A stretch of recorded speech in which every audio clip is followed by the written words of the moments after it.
And you say suicide is a permanent solution to a temporary problem. Yes, a how no a temporary. What does it? A how near temporary. Say 10 years kurada. What the change already? Oh no, Kadu. Jeremiah 29 verse 11 says, "Minimum you come make you know when you born again." So, say me baba maudi and ewie ye pa. Tio. Enti obia owe ye pa bia no ono kasa nje ne kra. Em free ni nsam. Papa ya me nshira o. Chesem ni pa. Enti suicide ne dia. So who committee say crime. Ayeka. Over. Wonkwa na nyina ni wiase foforo ba nyina and da tormented. No kwasem. Na papa na ese nkwa ma wiase kura nka mfa so. Oh, upon ba. No kwasem. What's the Ecclesiastes ka? 6:1. Also upon ba. De wanyin san na wapon. Le so won faso. Say sa ni pa no. No kwasem papa. Obi bia so aya sen. Wo ya no me. Kwasem. Jasem ni. Enti so ka sen ho. Sa funu no yemfa ntra ho ma de nche. Dabi. Emfa mafie kura. Masai me mene.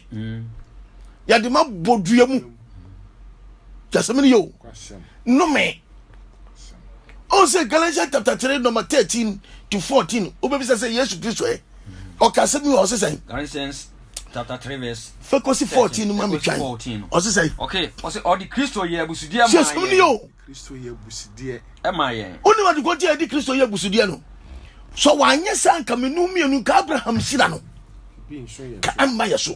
Ama no atoyen amma na atoyen firi mmra anu mi mu. Anu me. If you say wa chiro se. Wa tumi obi biara. O send dia so. What does it? Na just wa tumi obi bia. O send dia so. But Kristo ni dia. What ni ye busudie ma menu mienu because no. Wanya bone da. No kwasem.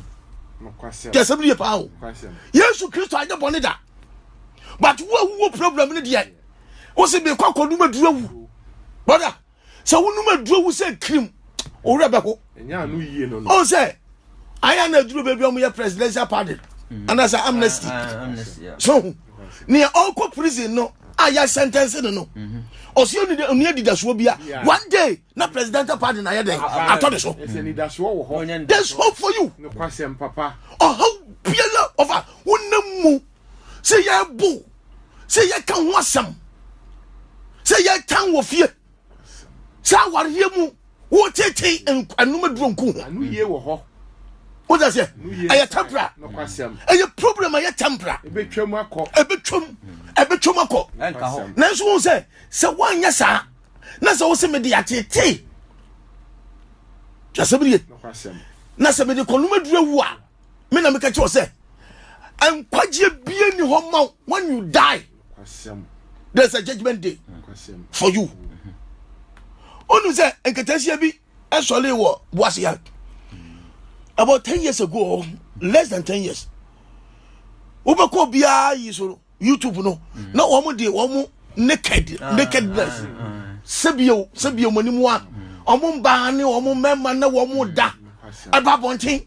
Wonu se bi ku omo. Bi no maduro wi. Ebi no maduro wi o. O da se.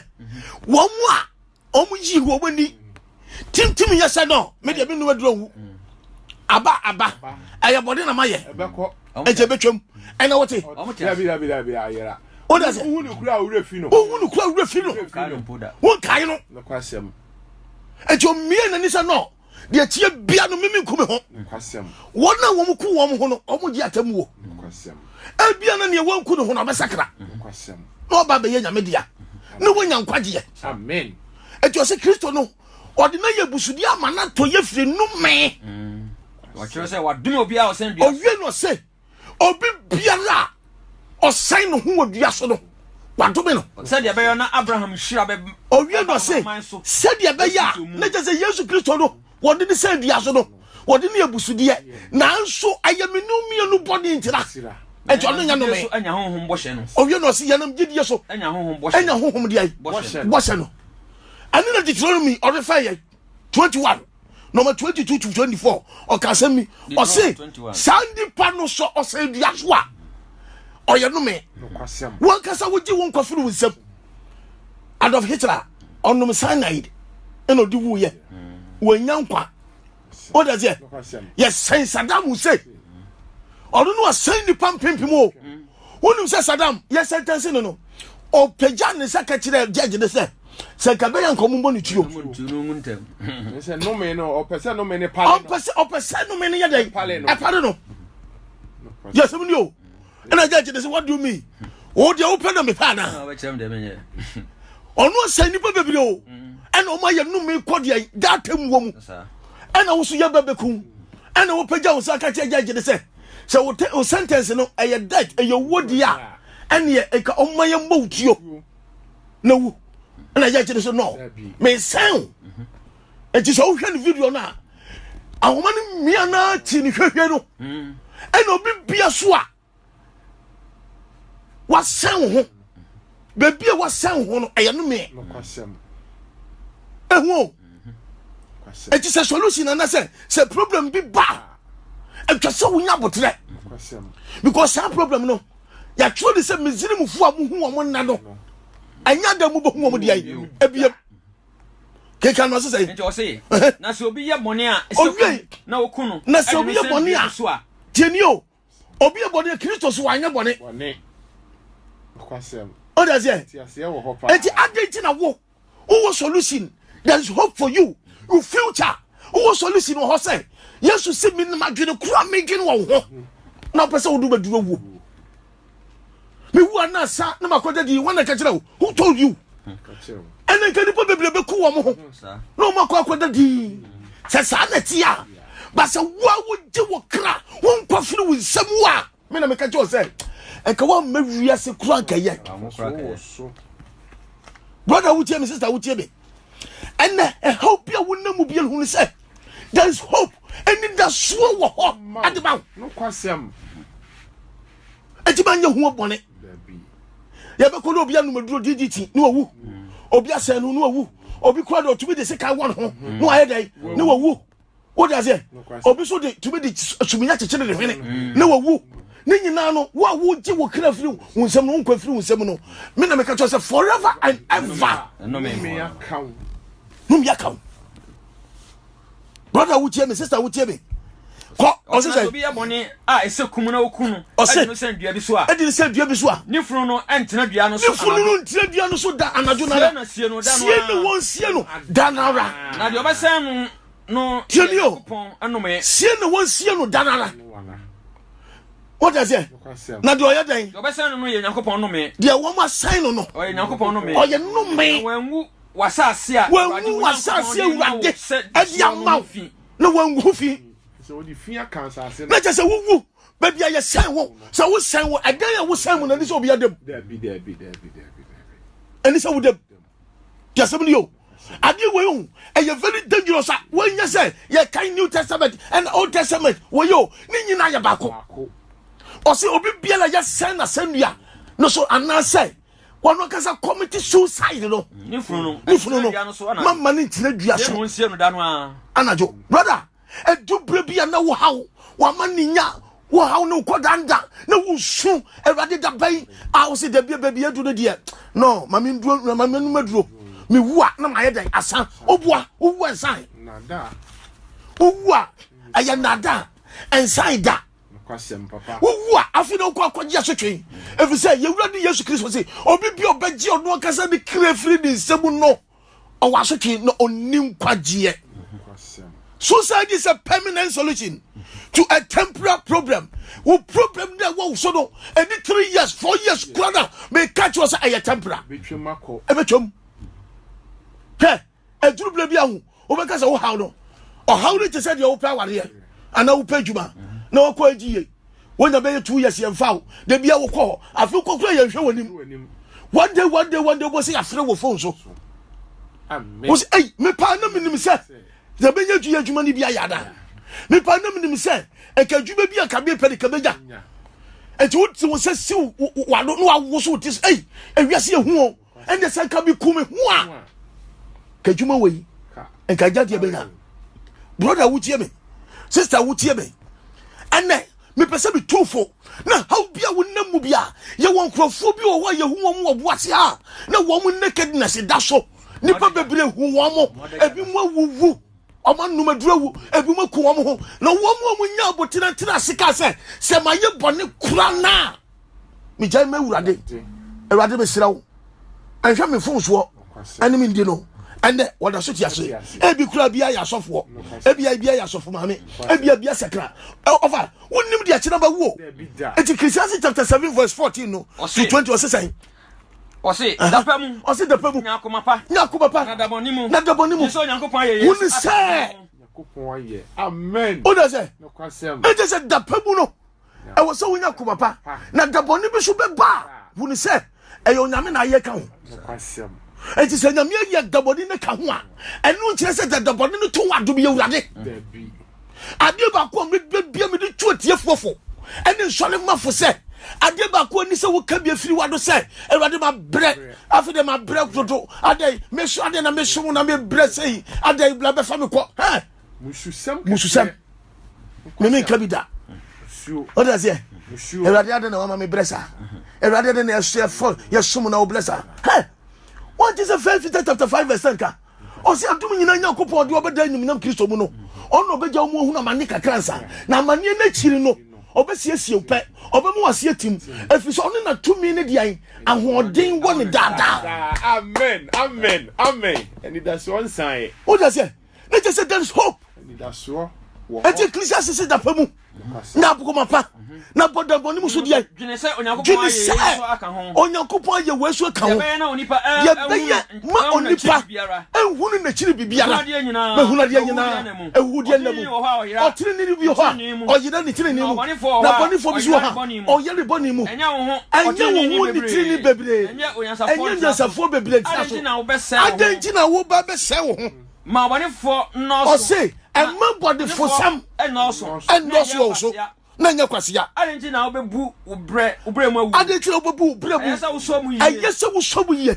na yen so we so de kan ho unyi unsa o da se eti be se da pabu o se nya akobapa da boni mu so sa o se offer 1 Corinthians kan se ye nipa dua no ye yame dian asode dan 3:16 nyame asode dan ye nsan no kwasem o da se nyame asode dan no wo kra na kasa wo kasa wontumi je wo kra firi wo sam nipa bebira agi won kra firi wo sam ane wo huna mande wo amane hunu jam nipa bebira agi wo kra firi wo sam ana samadu twa wo ma nipa bebira agi wo kra firi wo sam problem na aba no wo de anya danya da there is a solution anu ye wo ho problem to solve ba when you say na ekodu ni 8 months on to be dwene sa wo da bisa ma no kwasem me ba akotiatia mu biam aye chimchimu biam sa edu 9 months na na yem afi one day pe problem no enka wada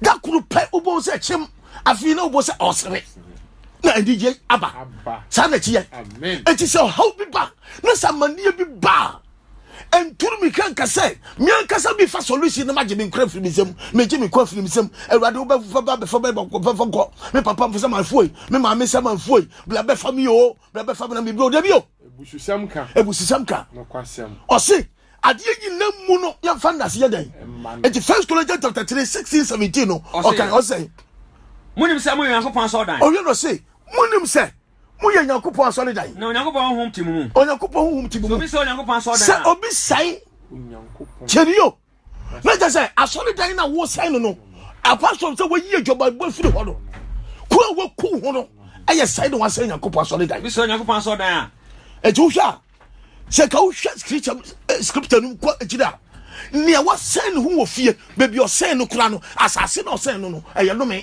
kwasem o se danana won see sa nipa no e danana won see no because o ye no me suicide is a permanent solution to a temporary problem se wo ku ho se mi ku mi ho na makwa dadi oboa enya no kore anu ye no ewrade oba be for me afi kura de ma bre ade na o ma mi bre se wona ke so se kasa mususam no o se adum nyina Nyankopon a ode yakoda nim na mu no ono obeje hu na mane kakra na mane na chiro no obema yasie tim obesiesie ya efiri se ono na to be ni ahoden I want da amen bra wotie me anapa mi tufo sister wotie me awade na wotie ase na wotie ni suo no there is a solution wo ho wo de koso bomba ye moye ho mpaba obu oba ko to do owu no da kodwam obu oba ko to no owu na nanu nyina ye den afiri ehuhuo sa aden ya yesi food poison wanu meduro ko no ho oni solution bia ejide bia la da me de wo mo a omo picture babonte boase nakedness na omo ye sex omo ni amanfo bi na bimu enu meduro wu ye me kai say ba ko de ose me nu meduro wu da e wo se ba ye body na so urade fa me body nchebe wa ko hwa say u ba ko hwa no wo ye sofo ba me o baby ana say wo ye nyame nipa bi because onya abotire hunu say no say me ji me kina free bi nsemu a me koda mani hunu jemu me ji me kina free bi nsemu a me koda ojamu me ji me kina free bi nsemu a me nya dan kwada etimeti na say na obi aye president akura na yamane sentence to death no onu kura say enye de amnesty on does it presidential pardon me dey ebeba etime twen obu kotoja na obompa ye say ewade ha me wey enye me pe ewum say maye body fache me my presidential pardon me dey embeji be free apedi empower one day ye kan ya na kan na ye den e ka ho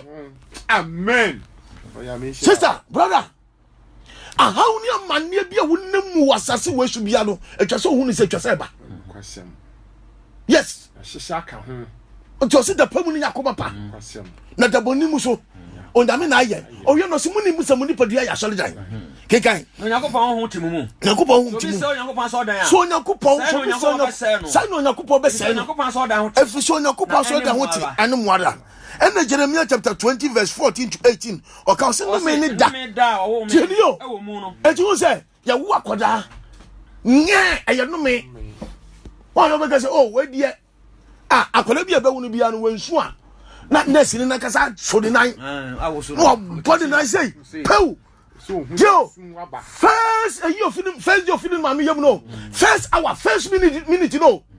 Oh, how about say ye DJ? Oh, that's it. E ye DJ na akura ni su. Ye yi tu akura na. Akura na ye nya cho ye mbo no kura no de nge. O su sa. Boy, me wo ba wiase yo. E me ba bebro, dum so, e bebi na ndis yo. E kwa don ko party yo. Boy, ma ba betumo, boy, ma ba betum. Amen. What does it? Lucasem papa. Akura ni su. Lucasem. E ti jale mi ase. Sana awoda do kura do ya no me. Wo me e wo mu. What does it? No me da ye wo mu obi kenkan. Eda me na wo me no. Eda me na wo me no. Ma wo nhira no. O se mu wo nhira me na say eh. Na me nhira wo. Sa wa wo afa oba. Yele bi ase no. Ana nti na mu wo nhira ne na. Akola no o se de na yam no otubi da. Lucasem. Ma me no tubi da kakra o. What does it? On sora na jo. Me ni sister bi awo ye. On wo da on ni kunu. Obu wu akola no tu first day second day no. Ewurade akopɔ se da. Ya wo da na awo ya afre. Adanya o se akola no tubi su night no mo nyina sipe. Yo. Anajo nda. Awunda. Lucasem. What does it? Lucasem. When you make us oh we dia e ni jesam dia. Na so no me ya dai atachire because akola ne ma wunda. Bia wo pesa wo da no ma wunda. Ono ma wunda. Ono ada ma ade ache no. Wada ma ade ache no. Na ono so afi na wo de order. Jesam yo. Teacher dem ya say ai sana ya no me amada ya wo be na no me so ani da ya wo me na me ma me wo me ti mu nsira me ma me because of how na so ka jam ya se ne sa ka no se say o se no me ani onipa o de asempa bre meja o wi no se no me o da se ei ofa o yina wo so fo o yina wo o ya o wo de o se o wo be ma o de o se o ntafo tafo o si Ewurade sky so hey me ni gan ka be 150 gado o tafo wa wo de na wo de how pa o hedio o mo sa papa nse ko no titi ni jire ho hedin pa wa friend na dafu ba ko kai me yira wo na sie bibia nim ho bo so yo me gi hwi yo eti u kaka kira de papa pe o de ni jabe so tio na nso no se ni boto mu nya no start su ni yam na ne yira fere daddy we dey nyame ayadom ye nya oba ba ko be ma ba ko da force sa ohun nyam ye dey nyame ase outside gentility home cry what does o si woni mu okojo mpe ndioma okototo no otonu mienu no aka kire ba me se sisi ano enu mamu ode enti wo dey firi bibi obefia na ni agede ye na so no ba ya de kakira bia ena ya wutafo de ye bre enti jeremia se ene o kaka kire me papa kura no me no brother wutie me atasi we so ankasa bonsam tu ni nasi asase we so first day na asase no dome ye aya mu amerika ahoto bia asase we so da se wo sika pempem se wo san ahoto efre na ahoto ne bi ni so ade ba ko pedi say e wo so wo hwe Christ na wo do hu nyina idan eto ne so because that chan kwamba no baby ye kwaku di dan e wo paradise in heaven no Ewade ma wo so idan what say bi First Peter chapter 5 verse 10 to 11 or can say me say First Peter 5 10 to 11 o say na do nya Nyankopon o no say me ka kire o say abada ni monyam mu no nyame na afrɛ firi wo na yam woja sene mu so ba bia no se bi o be ma discharge gu ne ho a spam sene almost about 25 million only one a year friend says spam pe and a betumi a drop akwa wo diam ana 2 ana 3 e bi dia be ye 10 kura no me fa sa but why you lucky who can out of 25 million who 24 million no ye yi wo firi mu e de wo ko hye wo na de awode abu e ti nyame afre wo badan nim na oni ma de ko dia eti ono be jamu hu na mande kakra sa se munya hu na mande kakra so hu mande kakra ansa obesiesempe obemu asieti obesewoti obemu nyina so ofri so no na tumi ni awoden e wo ne dada ena no pay enko hu wate don't devalue yourself oh how be babia no to na bra nyame fie onyame nhira ondomo e wo Yesu Kristo di mu amen amen papa nyame nhira amen 0208343456 and 0208343458 ubeti ni afre na one Prophet Solo hello good morning me pashe frozen akasa afre yo kwa por ni 34 zinate yo eja pasho ni kwa debi au kwa ni kwa kwa tendi kila na contribute na nini na ndio kanisa sasa mimi ndio nini adapoteza ahirabi aha o patch let's say university in the name of Jesus amen obey you and find the what hello good morning MC Goto yeah babeti yo dear pa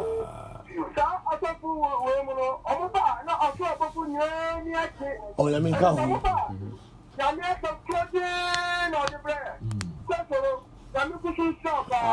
oh jira wo so hello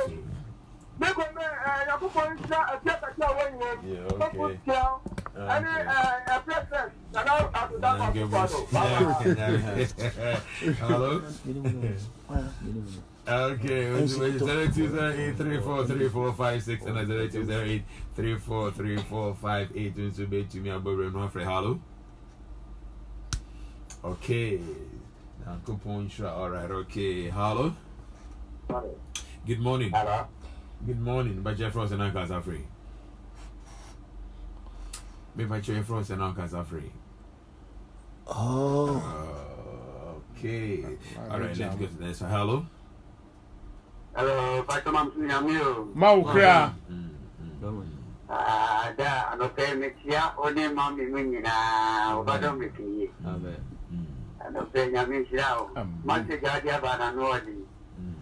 Eniati papa. Eniati. Else mwenye bebia na benyano ajije Da. Kwasem. E won tembibo wa o Bible nenso yem preach wa so de nipa enya ho awutoso mu sajire hawo. Nyame shirao. Echi obia So bon to Strasser went to Abarem. Okay, hello. Hello. Good morning. Maukra. No pray. watch it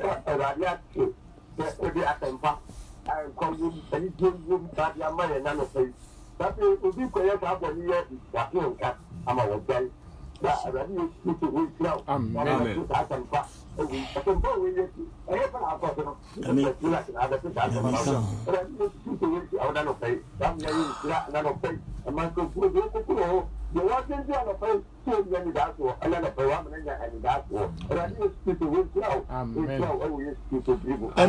It shall be. Good morning to Sharpa. Hello. Hello. Good morning. Good morning. Me Patrick Frost and Akasa Free. I'm a hook. All right, Eja Bimpong. Thank you. The 1 3 BL. I'm going to work him. Amen. From 10 for that 1 3 BL. I'm going to let the chef kind of pay. Would you have made? Yes, Magana. Say, you so. But my name is a group in I never more. Now, I like that. I got to also. Yeah, me should have Good watched morning to it. Sharpa. Okay, hello. After Filemo, Kwame or Paul. Danny Boy. Danny boy. Nyamia Dubako, Professor Lutio. And then the Penaka, that is a good point. Shirano. No, man, of human answer. Amen. Oh, Jesus. I receive it. Good morning to Sharpa. Danny Boy. Hello. Hello. Good morning. Good morning. Hey. Good morning. Hello. Good morning. Morning. We by Chef Frost and Akasa Free. I mean, she also. My 14 and that's up on what to say.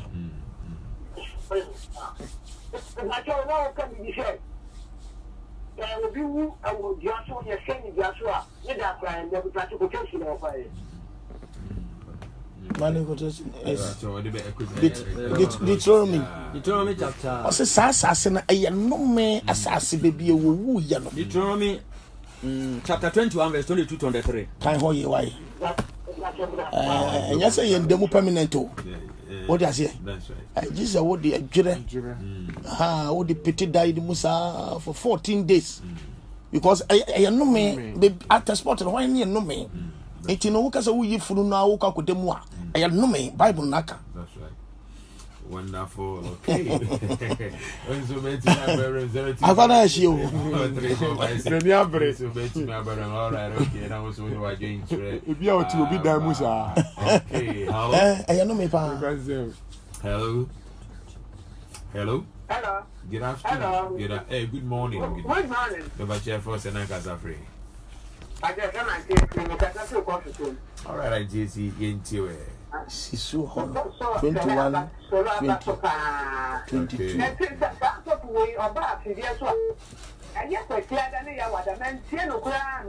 And to me, tonight, I mean, sit down.